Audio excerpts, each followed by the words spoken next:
नमस्कार सभी को, मैं नील बेनीवाल अवर्स एजुकेशन के इस प्लेटफॉर्म पर आप सभी का स्वागत करता हूं। तो मैथ और रीजनिंग के कुछ इंपॉर्टेंट क्वेश्चन करते हैं जो कि सारे के सारे आपके प्रीवियस ईयर पेपर के ऊपर बेस है। तो शुरुआत करते हैं और पहला क्वेश्चन आपके सामने। और ये क्वेश्चन जो है, ये क्वेश्चन आपका पूछा गया HSSC का सब इंस्पेक्टर का जो पेपर हुआ उसमें ये क्वेश्चन पूछा गया और काफी अच्छे लेवल का क्वेश्चन है।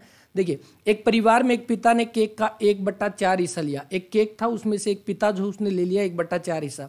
वो जितना उस पिता ने जो केक का हिस्सा लिया वो अन्य प्रत्येक सदस्य के द्वारा लिए गए हिस्से का 3 गुना था। यानी कि जितना प्रत्येक सदस्य को मिलेंगे उसका जो है 3 गुना हिस्सा ले लिया अकेले पिता ने। तो परिवार के अंदर कुल सदस्यों की संख्या जो है वो कितनी होगी, तो ये पूछा गया। तो पहली बात, खुद आप प्रैक्टिस कर सकते हैं इस क्वेश्चन को। तो अब देखिए, फादर जो है, फादर को मिला कितना 1/4 हिस्सा, बिल्कुल। तो घर के मेंबर जो उनको कितना मिलेगा, देखिए 4 में से 1 हिस्सा ले लिया फादर ने, तो बचा कितना 3/4। और ये मिलेगा कितने, घर के जितने भी सदस्य हैं उन सभी को ये जो है हिस्सा मिलेगा 3/4।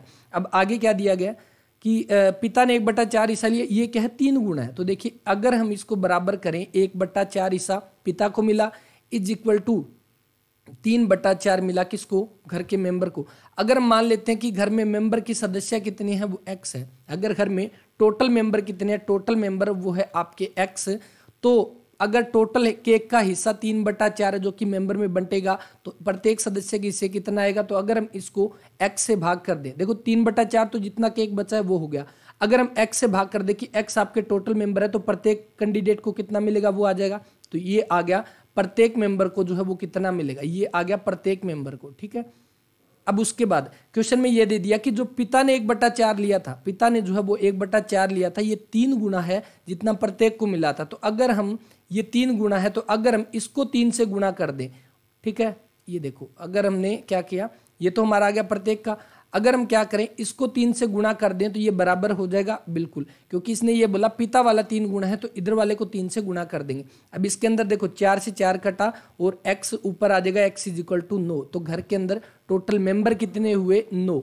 तो घर के अंदर टोटल मेंबर हुए 9। लेकिन एक चीज ध्यान रखना, इसने पूछा परिवार के अंदर कुल सदस्य, इसमें फादर भी तो एक काउंट होगा ना। तो 9 प्लस में 1 टोटल हो गए 10 मेंबर। तो राइट आंसर जो बना ऑप्शन नंबर सी यहाँ पर। तो ऑप्शन नंबर सी इसका जो है वो राइट आंसर है। आराम से करना, बिल्कुल आसान सा क्वेश्चन है। नेक्स्ट, हेल्प का कोड अगर 5 है तो बेल का कोड जो वो क्या हो जाएगा। देखिए, हेल्प को अगर हम लिखेंगे, h हमारा 8 पे, e जो है वो 5 पे, l 12 पे, p क्यू यानी कि 16 पे। तो अगर आप देखोगे 12 और 8 20, 16 और 15 कितना 21, टोटल कितना 41।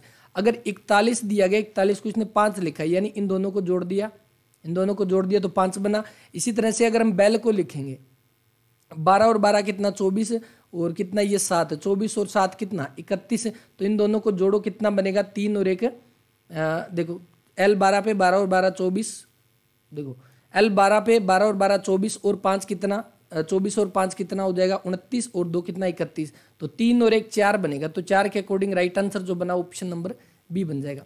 इसके बाद 24 60 और 40 है, 24 60 24 36, 24 36 और 40, 24 36 और 40 इनका हमें निकालना है क्या, LCM। तो बिल्कुल आप बता सकते हो। देखिए 120 जो वो 36 के पहाड़े में नहीं आता तो ये कट जाएगा।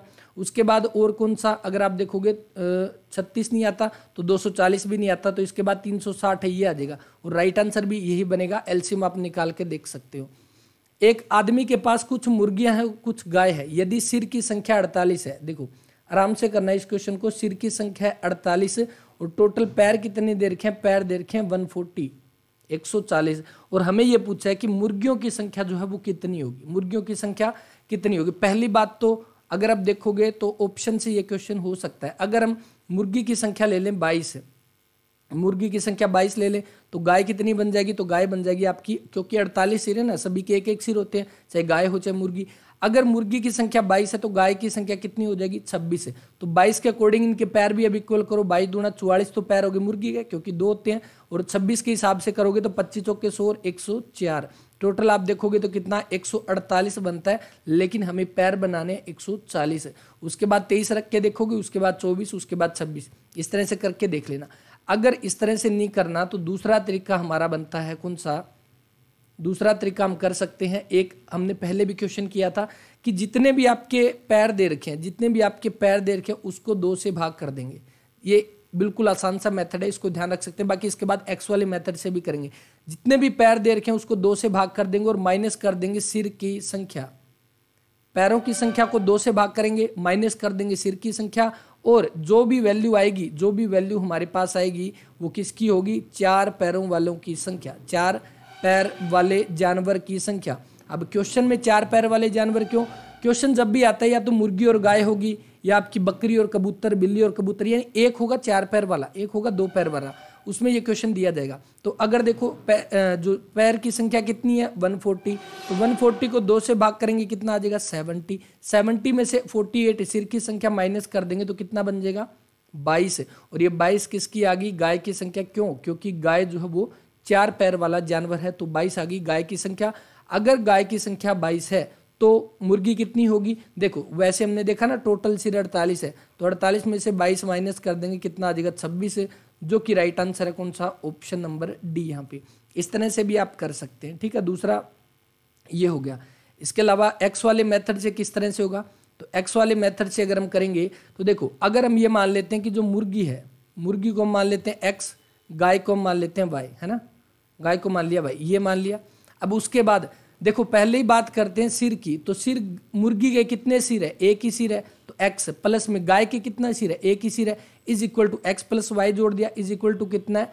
आपका सिर की संख्या 48। तो इक्वेशन नंबर 1 तो बनी ये वाली।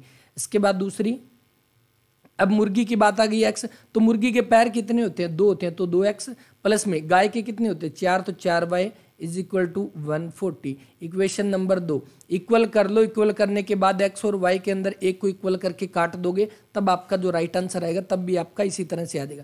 3 तरह के मेथड किए। पहली बात तो आप ऑप्शन से कर सकते हो, दूसरी बात आप ये डायरेक्ट मेथड, पैरों की संख्या को 2 से भाग करो, माइनस में सिर की संख्या, और जितनी भी वैल्यू आएगी वो आपकी हो जाएगी 4 पैर वाले जानवर की संख्या, ठीक है। और बाकी आप एक्स वाले मेथड से भी इसको कर सकते हैं। हितेश की आयु जो वो 40 वर्ष है, हितेश की आयु जो है वो है 40 वर्ष, और रोनी की आयु जो है वो कितनी है? 60 वर्ष। कितने वर्ष पहले दोनों की आयु का अनुपात 3:5 था? तो ऑप्शन उठा के करोगे, बिल्कुल आसानी से एक्स लगाने की जरूरत नहीं है। तो अगर आप देखोगे 5 के अकॉर्डिंग यहाँ पर कितनी बनी? 35, और यहाँ पर 55। क्या इसका बना? 5 7 35, 7:11 बना।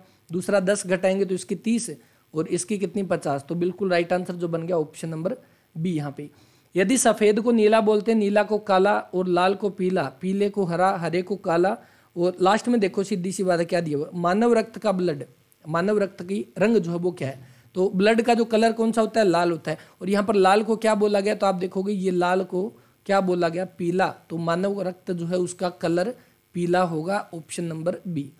100 तक की सभी विषम संख्याओं का योगफल बताना क्या होगा? 100 तक की, अगर हम 100 तक की सभी विषम संख्या देखें, 100 तक की विषम संख्या तो शुरू कहाँ से होती है? 1 से, उसके बाद 3, उसके बाद 5, कहाँ तक चलती है? 99 तक, ये चलती है हमारी विषम संख्या। टोटल कितनी संख्या होती है? तो देखो 1 से 100 तक 50 तो सम होती है और 50 विषम होती है, यानी कि विषम संख्या कितनी? 50। अब हमारा फॉर्मूला होता है एपी के अंदर, जिसके अंदर आपका सम कैसे करते हैं, तो आपका सम का फॉर्मूला होता है ना, इसको तो आपको याद ही रखना है। सम का फॉर्मूला क्या होता है? n अपॉन में 2 और इंटू में क्या आ जाएगा? 2a प्लस में n-1 इंटू में d, और ये हमारा फॉर्मूला बनता है सम का। अब इसको आप ऐसे भी कर सकते हो, ऐसे भी कर सकते हो, या दूसरा इसको आसानी से कैसे कर सकते हैं? देखो n/2 इंटू में 2a को क्या लिख सकते हैं? a प्लस में a लिख सकते हैं, प्लस में n-1 इंटू में d। अब एक चीज देखो, इसके अंदर आपको कुछ एक और फॉर्मूला दिख रहा है इसके अंदर, कौन सा?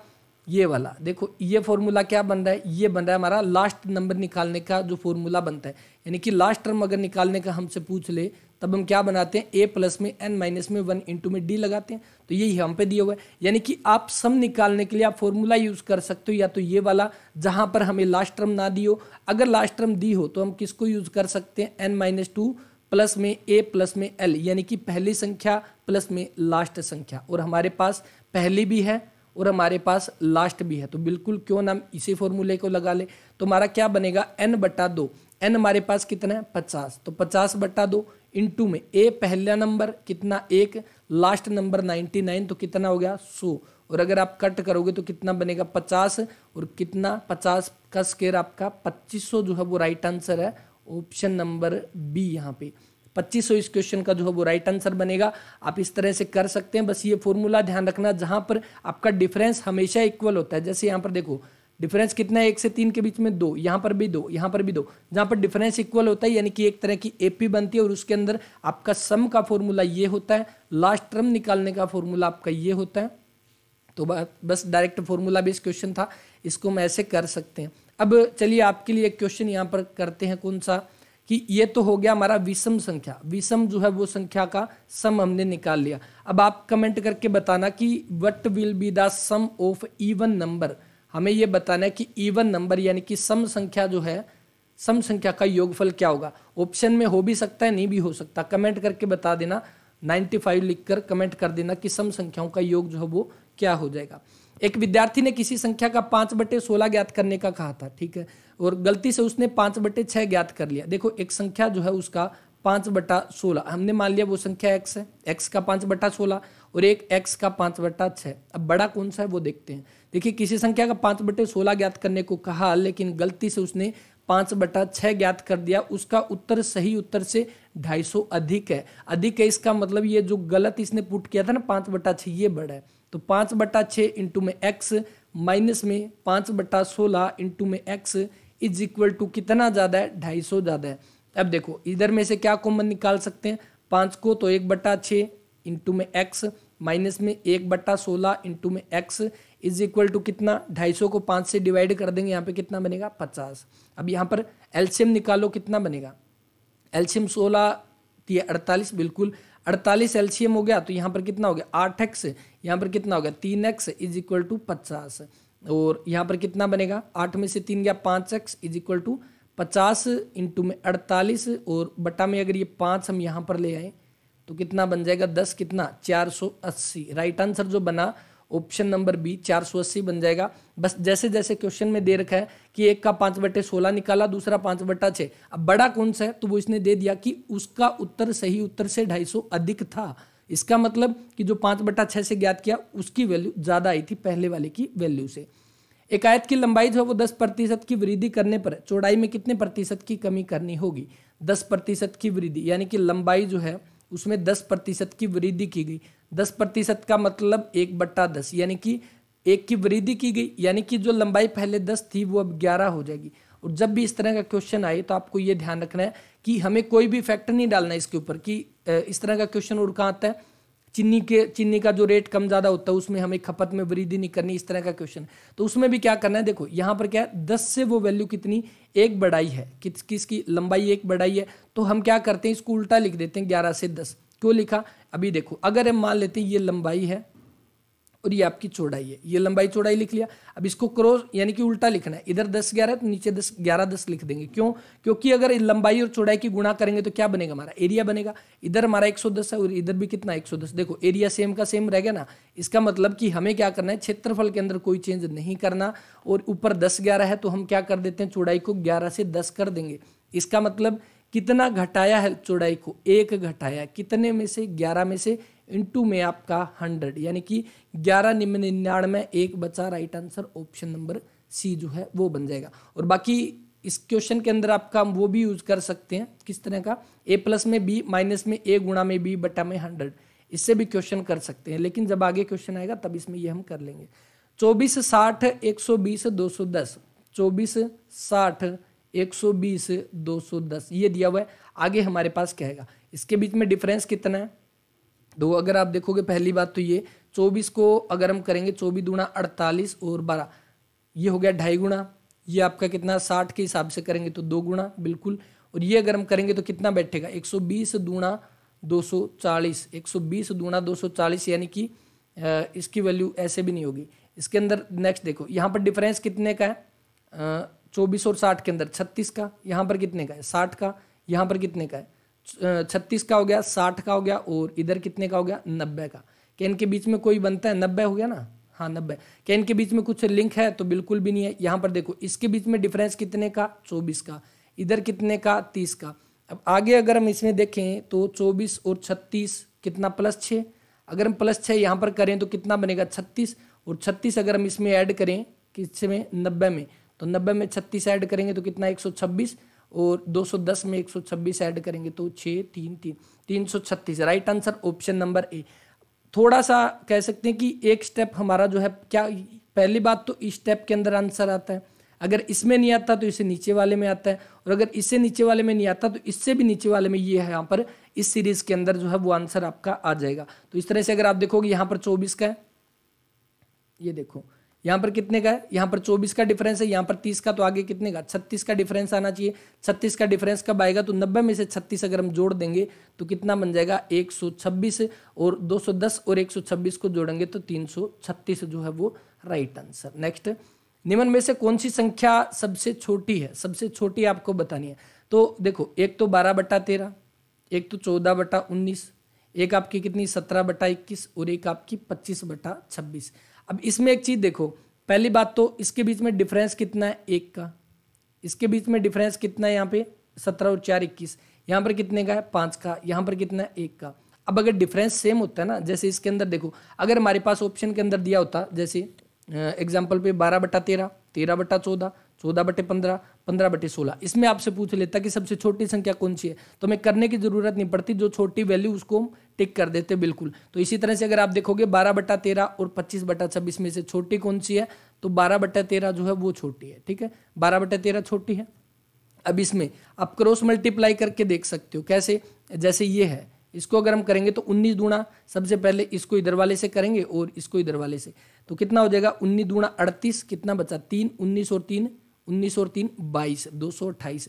इधर हम करेंगे 13 चौके 52, 5 13 और 5 कितना 13 और 5 18, तो 13 और 5 18। तो बड़ी कौन सी है, इसमें आपकी ये वाली बड़ी हो जाएगी, ये वाली बड़ी, ठीक है।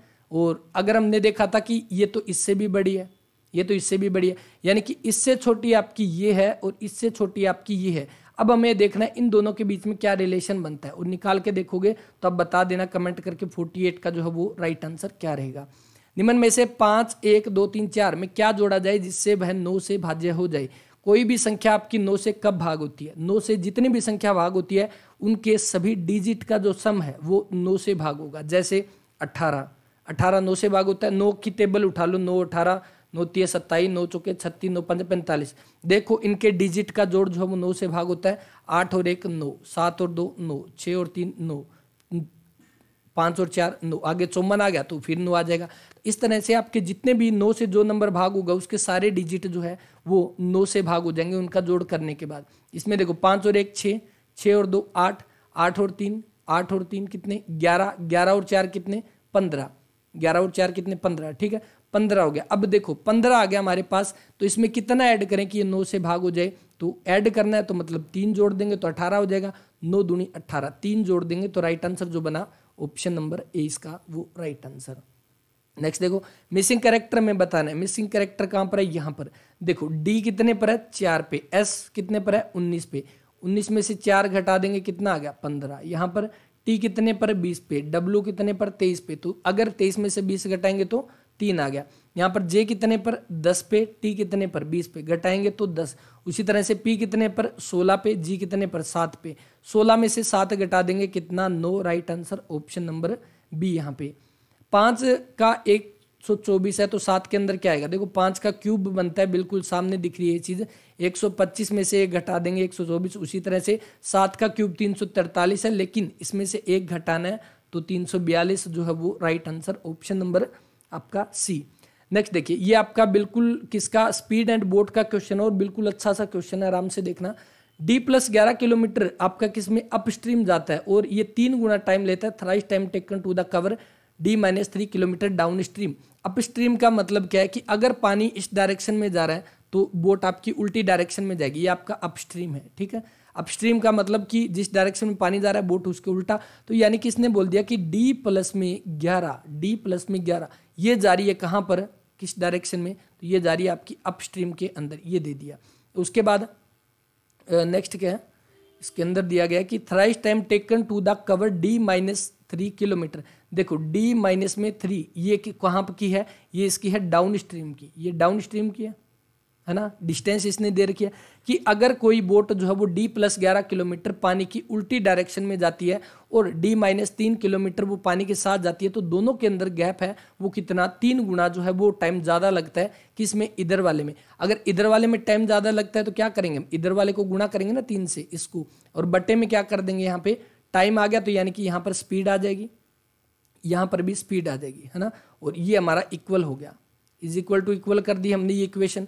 अब देखो अब आगे क्या दे रखा है, यदि आपका ऊर्ध्वाधर से अनुप्रवाह की ओर गतियों का अनुपात 3:7 है, तो इसमें क्या दिया गया, अपस्ट्रीम और डाउन स्ट्रीम। देखो अपस्ट्रीम में उसकी डायरेक्शन कितनी है, अपस्ट्रीम और डाउन स्ट्रीम के अंदर कितना, 3:7। तो अगर इसको हम x मान लेते हैं, देखो इसको 3x और इसको 7x मान लेते हैं ताकि रेशो का चक्कर खत्म हो जाए। तो देखो अगर अपस्ट्रीम के अंदर जो है, अपस्ट्रीम के अंदर क्या होती है, बोट की, पानी में से बोट घटा देते हैं ना, नहीं बोट में से पानी, देखो बोट में से पानी की स्पीड घटाते हैं और डाउन स्ट्रीम के अंदर दोनों एक साथ जाती है। तो इसमें कितना है, 3x है हमारे पास, और 3x अगर हम यहाँ पर लिख दें, कहाँ पर, इसके अंदर 3x, और यहाँ पर हम कितना लिख देंगे, यहाँ पर लिख देंगे 7x, है ना, क्योंकि डाउन स्ट्रीम के अंदर कितनी लगा रही है, 7x की स्पीड है। तो यहाँ पर देखो x से तो x कट जाएगा, उसके बाद ये 3 यहाँ पर है तो 3 को आप कहीं पे फिट कर दो, इसको कहाँ पे करेंगे, इसको कर देते हैं, देखो D+11 बट्टा में ये 3 उधर नीचे ले जाओ, 9 इज इक्वल टू D-3/7, ये बनी। अब इसको अगर हम सोल्व करेंगे तो 7D+77 is equal to 9D-27, D इधर आ जाएगा तो कितना बचा, 2D इज इक्वल टू आपका कितना, 27 और 77 कितना बना, 104, और D इज इक्वल टू कितना बना आपका, 5 और 2 52 किलोमीटर जो है वो आपकी D की वैल्यू आई है। D की वैल्यू कितनी आई है, 52। अब हमें वैल्यू पुट करनी है कहाँ पर, आगे वाली स्टेटमेंट के अंदर। D+18 किलोमीटर अनुप्रवाह को तय करने में 2.5 घंटे का समय लगता है। देखो D+18 किलोमीटर, जब D की वैल्यू हमारे पास आ गई 52, तो हम क्यों ना इसमें पुट कर देते हैं। तो 52 प्लस में 18 कितना हो गया, 52 और 10 62 और 8 70। 70 किलोमीटर की दूरी तय करने में 2.5 घंटे का समय लगता है। 70 किलोमीटर की दूरी तय करने में 2.5 घंटे का समय लगता है, इज इक्वल टू आपकी स्पीड। अब क्या दिया गया इसके अंदर, देखो डाउन स्ट्रीम दिया गया, तो डाउन स्ट्रीम में स्पीड कितनी थी हमारी, 7x थी, तो यहाँ पर स्पीड कितनी कर देंगे, 7x कर देंगे, इज इक्वल टू हो गया। अब उसके बाद x इज इक्वल टू कितना, 70 बट्टा में 2.5 गुणा में 7 नीचे आ गया, ये 10 आ गया, यानी कि x की वैल्यू आपकी कितनी आ गई, x की वैल्यू आ गई 4। और अगर x की वैल्यू आपकी 4 है तो यानी कि यहाँ पर कितनी आ जाएगी स्पीड, देखो अगर x की वैल्यू आपकी 4 है तो ये 4 थी 12 और कितनी थी 7 चौके 28, तो ये बनी 12 और 28 बन गई।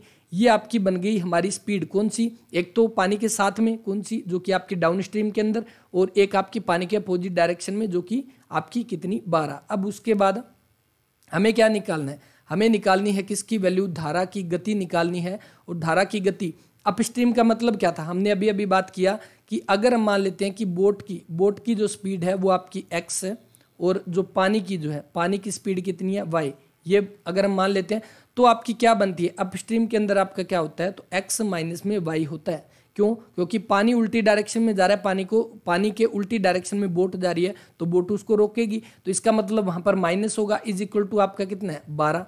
उसके बाद x प्लस में y इज इक्वल टू कितना है 28 है। तो अगर आप इसको सोल्व करोगे, इस इक्वेशन को सोल्व कर लेना, क्या बनेगा, यहाँ पर हम कर देते हैं, इसको माइनस कर दिया, x कितना 2x, इसको 2x हो गया, is equal to 2x is equal to कितना 8 0 40, और x इज इक्वल टू 20।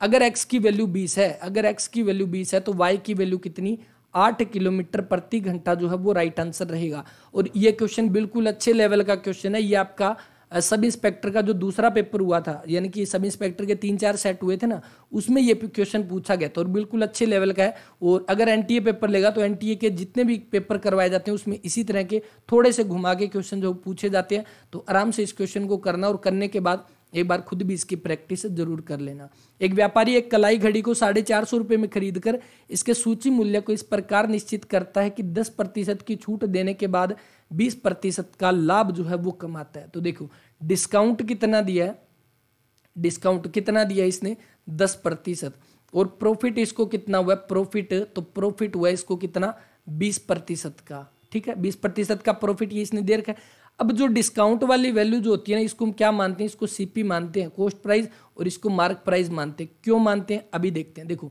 ये इन दोनों का रेशो बनेगा। उसके बाद कैसे, देखो अगर हम देख लेते हैं कि मार्क प्राइस है, कोई भी प्रोडक्ट हम खरीदते हैं उसके ऊपर मार्क प्राइस दिया हुआ है, अगर इसके अंदर ये डिस्काउंट देता है, मान लो इसने डिस्काउंट दे दिया इसके ऊपर, तो डिस्काउंट देते हैं तो डिस्काउंट अपॉन में 100 करते हैं, तो हमें क्या मिलता है, सेलिंग प्राइस मिलता है ना, क्योंकि अगर उसके ऊपर जो रुपए उसके ऊपर अंकित किए गए हैं अगर उसमें से डिस्काउंट माइनस करेंगे तो वो उसका सेलिंग प्राइस हो जाएगा। लेकिन अगर हम सीपी कॉस्ट प्राइस अगर हम खरीदते हैं उसके ऊपर मार्क प्राइस पे, तो उसको डिस्काउंट करने पे सेलिंग प्राइस बना, लेकिन कॉस्ट प्राइस पे उसने प्रॉफिट कमाया, कॉस्ट प्राइस पे उसने क्या कमाया, प्रॉफिट। तो प्रॉफिट कमाने के बाद उसका क्या बना, तब भी तो सेलिंग प्राइस बना, क्योंकि कॉस्ट प्राइस पे अगर प्रॉफिट जोड़ देंगे तो सेलिंग प्राइस, और मार्क प्राइस में अगर डिस्काउंट घटा देंगे तब भी सेलिंग प्राइस जो है वो बनेगा। तो दोनों को अगर हम इक्वल यहाँ पर पुट कर दें, ये चीज़ इसीलिए ताकि कंसेप्ट समझ आ जाए, वरना डायरेक्ट आप इससे भी कर सकते हो। देखो सीपी इंटू में आपका प्रॉफिट अपॉन में 100, ठीक है। अब इसके अंदर ये घटा दोगे, उसके बाद कितना आ जाएगा, मार्क प्राइस, सीपी को इधर ले आओ, cost price is equal to आपका कितना हो जाएगा, प्रॉफिट, और अपॉन में कितना हो जाएगा, सीपी के सामने डिस्काउंट, है ना, डिस्काउंट। वैसे ये डिस्काउंट को हम 100 माइनस करते हैं ना, 100 माइनस डिस्काउंट, ये प्रॉफिट 100 प्लस में प्रॉफिट, तो उस तरह से करेंगे। अब देखो मार्क प्राइस जो है वो आपका कहाँ पर आएगा, प्रॉफिट के सामने, और सीपी जो है वो किसके सामने, डिस्काउंट के सामने। तो यहाँ पर इसी तरह से हमने किया, कितना बना, ये 10% का डिस्काउंट, अगर 100 में 10% का डिस्काउंट देंगे कितना बना, 90 रुपये बना, और वहीं पे 20% का प्रॉफिट कमाएंगे तो कितना, 120 रुपये जो है वो बना, ठीक है। रेशो कितना आया इनके बीच में, 3:4 जो है वो बना, ठीक है। तो इधर वाला क्या है, कॉस्ट प्राइस है, इधर वाला क्या है, मार्क प्राइस है। अब उसके बाद देखो, एक व्यापारी ने एक कलाई घड़ी को 450 रुपये में खरीदा है, खरीदा 450 में है, यानी कि सीपी उसको कितना पड़ा, 450 रुपये, यानी कि 3 की वैल्यू 450, 1 की वैल्यू 150,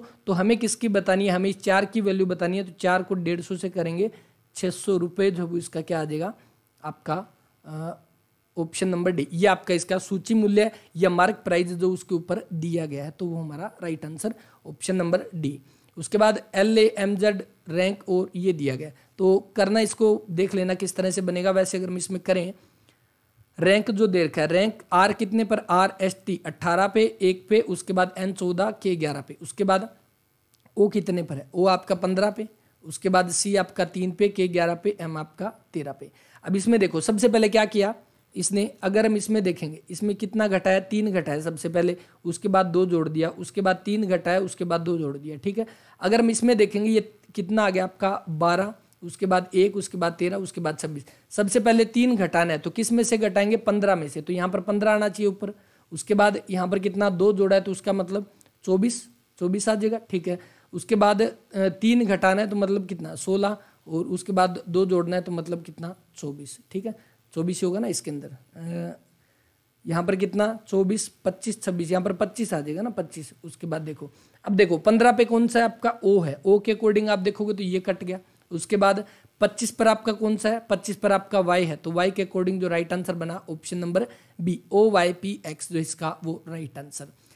6:15 और 45, इसके अंदर राइट आंसर क्या आएगा, तो इस क्वेश्चन के अंदर देखो एक चीज, रीजनिंग क्या है, रीजनिंग के अंदर जब भी क्वेश्चन पूछे जाते हैं ना, वो डिपेंड करते हैं कि एग्जामिनर ने जिस टाइम पे वो क्वेश्चन बनाया उसने क्या सोचकर वो क्वेश्चन बनाया। जैसे एग्जांपल के तौर पर हम देखें, कौन सा आपके सामने 4 ऑप्शन है, मैं SSC CGL का एग्जांपल ले रहा हूँ, उसमें 2 बार एक ही क्वेश्चन आया और दोनों बार उसके राइट आंसर अलग अलग माने गए थे और वो बिल्कुल सही भी थे। कैसे, जैसे उसने दे दिया ईयर, ठीक है, और उसके अलावा ईयर हो गया, और उसके अलावा आइज होगी, ठीक है, उसके अलावा ईयर, आइज, और आपका क्या था, इस तरह से ऑप्शन दिए गए थे। एक बार उसने क्या किया, जैसे एक बार एक आ गया हर्ट आ गया, हाँ, ऑप्शन क्या था देखो, एक हो गया आपका ईयर, उसके बाद किडनी हो गया, उसके बाद लंग्स हो गया, ठीक है। अब क्या दिया गया था, आपके सामने 4 ऑप्शन थे, 4 ऑप्शन में क्या दिया आपको, इनमें से ओड वन छांटना है। जैसे ऑप्शन आते हैं ना रीजनिंग के अंदर ओड वन, तो उसमें एक बार तो उसने राइट आंसर मान लिया ईयर को, क्यों, क्योंकि उसने ये बोला कि आपके जो बाकी 3 है वो इंटरनल ऑर्गन है, अंदर के आपके अंग है, लेकिन ईयर आपका बाहर का है, तो ये माना। सेम क्वेश्चन दूसरी बार जब आया था, दूसरी बार उसने किसको राइट आंसर माना, हार्ट को माना, क्यों, क्योंकि उसने बोला ईयर भी आपके पेयर के अंदर है, किडनी भी आपके पेयर के अंदर है, यानी 2 है, और लंग्स भी आपके पेयर के अंदर है, लेकिन हार्ट आपका सिंगल है। तो इस तरह से क्वेश्चन दिया गया था, तो सेम चीज आपकी इसके अंदर अप्लाई हो रही है। जैसे देखो, एक तो 6 और 15, उसके बाद 45, देखो एक तो पहली बात तो 6 को अगर हम 2 से गुणा करें, 6 को 2 से गुणा करेंगे प्लस में कितना 3 कर देंगे तो कितना बनेगा 6 दूनी 12 और 3 15। और यहाँ पर 45 दिया गया, ऑप्शन के अकॉर्डिंग अगर हम देखेंगे 21 को 2 से गुणा करें कितना 42 प्लस में 3 कितना 45। तो ऐसे भी बनता है ना, इस according right answer option number A. लेकिन क्या किया, इसका राइट आंसर जो माना गया वो माना गया, देखो 15 तिये 45 और उसी तरह से 6 तिये 18, तो ये माना गया। तो इसका राइट आंसर माना है ऑप्शन नंबर बी। इस तरह के क्वेश्चन में कुछ भी नहीं कर सकते, बस ऐसे है कि क्या पता उस एट ए टाइम हमारा भी माइंड एग्जामिनर की तरह हम जो उसको राइट आंसर करें। नेक्स्ट देखिए, x प्लस में a अपॉन में x इज इक्वल टू 1 और हमें बताना है इसकी वैल्यू। x प्लस में a बटा में x इज इक्वल टू 1, तो हमें इसकी वैल्यू बतानी है। तो इसको अगर हम करेंगे, एक चीज इसमें देखो क्या कि अगर हम ऊपर वाले में से x को कॉमन निकाल देंगे, कॉमन निकालेंगे तो क्या बचेगा हमारे पास x इंटू में यहाँ पर क्या बचेगा x ही बचा, प्लस में x तो हमने बाहर ही निकाल दिया, 1 बचा, प्लस में यहाँ पर तो था ही नहीं तो अपॉन में a अपॉन में x बचेगा, ये बचेगा अगर हमने ऊपर वाले में से x को कॉमन निकाल दिया। उसी तरह से नीचे वाले में से x को कॉमन निकालेंगे तो एक्स स्क्वायर माइनस में x बचा, ठीक है। अब x से तो x कट गया बिल्कुल, लेकिन आप ऊपर वाली इक्वेशन के अंदर ये देखोगे कि यहाँ पर आपका क्या बनता है x प्लस में a अपॉन में x प्लस में 1, यानी कि इसको अगर मैं इधर लिख दूं और एक को इधर लिख दूं तो एक ही बात है। तो ये वाली चीज जो दे रखी है x प्लस में a बटा x हमारे पास आया, यही इसने यहाँ पर दे रखा है, इसकी वैल्यू 1 है, तो क्यों ना इसकी जगह पर हम 1 पुट कर दे। अगर इसकी जगह पे मैं 1 पुट कर दूं और 1 यहाँ पर पहले से है तो ऊपर क्या बन जाएगा, ऊपर बनेगा आपका 2, ऊपर 2 बना और नीचे क्या बनेगा एक्स स्क्वायर माइनस में x बना, ठीक है। अब ये बन गया हमारे पास 2 बटा में एक्स स्क्वायर माइनस में x। अब एक्स स्क्वायर माइनस x हमें कहाँ से मिल सकता है, अगर हम इस ऊपर वाले में ही देखें, कहाँ पे x प्लस में a बटा में x इज इक्वल टू 1 दिया हुआ है, जो हमारे पास इक्वेशन दे रखी है शुरू में। अगर इसके अंदर मैं x को एलसीएम ले लूँ, यहाँ पे एलसीएम ले लिया तो एलसीएम ले लो कितना एक्स स्क्वायर प्लस में a और यहाँ पर क्या बचा x इज इक्वल टू 1, यानी कि एक्स स्क्वायर प्लस में a is equal to x बना और यहाँ से ही एक्स स्क्वायर x को एक साइड ले आओ is equal to minus a बना। ये बना कि नहीं बना, देखो एक बार खुद इसको करके देख लेना तब ये बिल्कुल समझ आ जाएगा। X square minus x is equal to minus a बना और ये वैल्यू जो है वो कहाँ पर है, ये वैल्यू यहाँ पर नीचे है, तो यानी कि इसकी जगह पे हम क्या लिख सकते हैं, माइनस ए लिख सकते हैं और हमारा जो है वो राइट आंसर जो है वो आ गया। हमें क्या करना है, हमें जो ये इक्वेशन दे रखी है इसी को तोड़ मरोड़ के घुमा के जो हमारे पास वैल्यू जो निकालनी है उसमें से क्या किस जिस तरह से हमारे पास शुरू में ये वैल्यू आई थी, ये वैल्यू है, इसको हम कैसे बना सकते हैं ताकि वो इस फॉर्म में आ जाए। तुमने x को कॉमन ले लिया तो बिल्कुल ये बन गई। उसी तरह से नीचे वाले के अंदर हम क्या कर सकते हैं जिसकी वजह से हमारे पास एक और वैल्यू आए, तो इसको क्या कर सकते हैं, इसमें अगर x का एलसीएम ले लेंगे तो हमारे पास एक्स स्क्वायर माइनस एक्स बनेगा इज इक्वल टू माइनस ए। तो हमारे पास जो राइट आंसर बना ऑप्शन नंबर डी जो इसका -2 बटा ए राइट आंसर हो जाएगा, ठीक है। तो ये कुछ एक इंपॉर्टेंट क्वेश्चन थे जो हमने आज की क्लास के अंदर किए हैं, उम्मीद करता हूँ कि समझ आए होंगे और बिल्कुल आराम से क्वेश्चन करना, क्योंकि अभी जो है इसमें थोड़ा सा लेवल अलग टाइप का है और हो सकता है कि एनटीए अगर एग्जाम लेगा तो वो इसी तरह के क्वेश्चन पूछेगा। कोई भी डाउट हो कमेंट कर देना, नेक्स्ट क्लास के अंदर वो क्वेश्चन दोबारा से ले लेंगे। और क्योंकि क्वेश्चन समझ आना जरूरी है, क्लास देखने से कोई फर्क नहीं पड़ता। जब भी आप क्लास देखो तब एक काम करना, कॉपी पेन लेके बैठना और खुद इसकी प्रैक्टिस जरूर करना साथ साथ में। नहीं समझ आए दोबारा देखो, उसके बाद भी नहीं आए तो कमेंट कर देना, अपन नेक्स्ट क्लास के अंदर वो क्वेश्चन जो वो कर लेंगे। जब तक क्वेश्चन समझ नहीं आए तब तक क्लास करने का कोई फायदा नहीं, मेरे करवाने का कोई फायदा नहीं, ठीक है। तो इस वीडियो में इतना ही, मिलते हैं नेक्स्ट वीडियो में। तब तक के लिए अपना ख्याल रखें, पढ़ते रहें और क्लास के बारे में अपना रिव्यू जरूर दें। और इसी तरह से बाकी बचे हुए पेपर भी है, उनमें भी जो इंपॉर्टेंट क्वेश्चन बनते हैं वो हम कवर करेंगे, ठीक है। तो धन्यवाद।